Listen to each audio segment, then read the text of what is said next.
Hi everyone, welcome back to this week's Relationship Tips with Jen. I am Jen, your licensed and marriage and family therapist, obviously bringing you tips every single week so that you can have the best relationship possible.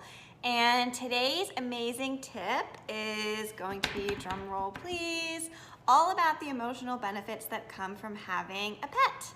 And anyone who knows me knows that I am obsessed with my little girl. Her name is Jameson. She's a little plot hound, about 3 years old, and I just cannot say enough good things about her. She really fills my love bucket every single day. She snuggles with me, she plays with me, she's my own personal home security system. I mean, she really does it all. She lets me lay on top of her. I mean, this dog, you know, she's really great. And obviously everyone who owns an animal thinks that their dog is the best, and I'm sure that that is true in each case.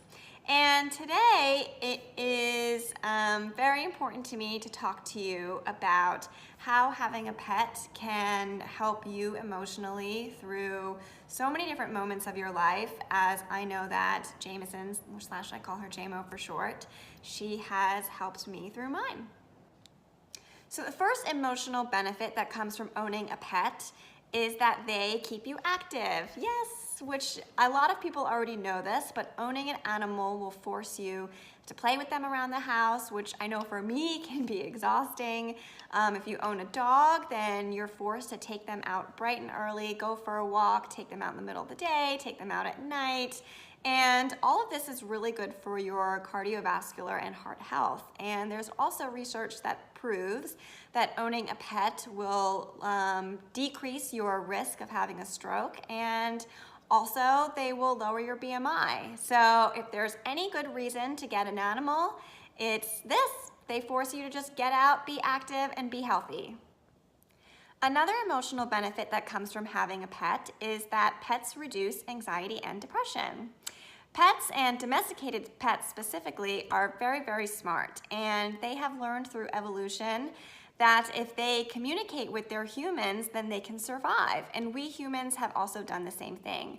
So for example, pets keep us calm by reassuring us. They tell their companions, which are us humans, that they love us and that they depend on us. And that really gives humans a sense of purpose. And humans really need purpose in order to feel good about our lives and in order to feel happy. So pets force us to have that purpose. They make us get up in the morning, they make us feed them, they force us to play with them and give them love and snuggle with them. And really what that does is that helps them bond to us, but it also helps us bond to them, which makes us feel better about our lives. Pets also understand human emotions, and although some are better at it than others, they can really be great at comforting you when you're happy, comforting you when you're sad, lonely, depressed, and even scared. Pets also protect us against allergies. Did you know that if you expose a child between the ages of 0 and 4 to a domesticated pet, that will greatly reduce their risk of developing eczema or asthma? Now, I definitely understand not wanting to own a pet for the opposite reason if you already have allergies or already are allergic to that cat or that dog, but really, how cool is that? And the final emotional benefit that comes when owning a pet is that they really help us stay in the present or bring us back to the present. Have you ever just watched your cat or your dog just sleep because they're absolutely adorable? I know that I definitely have. Or even just playing with them or petting them and cuddling with them. Pets really force us to be mindful during an era of constant stimulation and constantly just being on the go.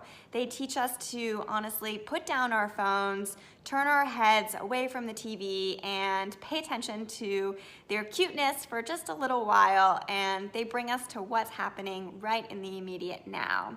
This is really a wonderful thing, and the emotion of feeling present and being in your happiness really comes from owning a pet. So before I finish up with today's tip, I just want to talk a little bit about people who don't like pets. Now, obviously, everyone knows, like I said in the beginning, that I love them. But there are so many people out there who are either afraid of dogs, don't like them, or afraid of cats even. There are lots of people who are allergic. And so we have to be careful when we bring our pets around other people.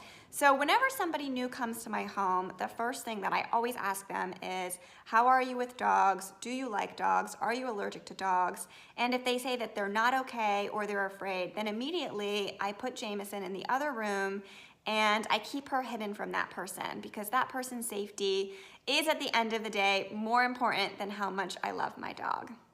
It was great seeing you again this week. As always, if you have any questions or comments, feel free to reach out.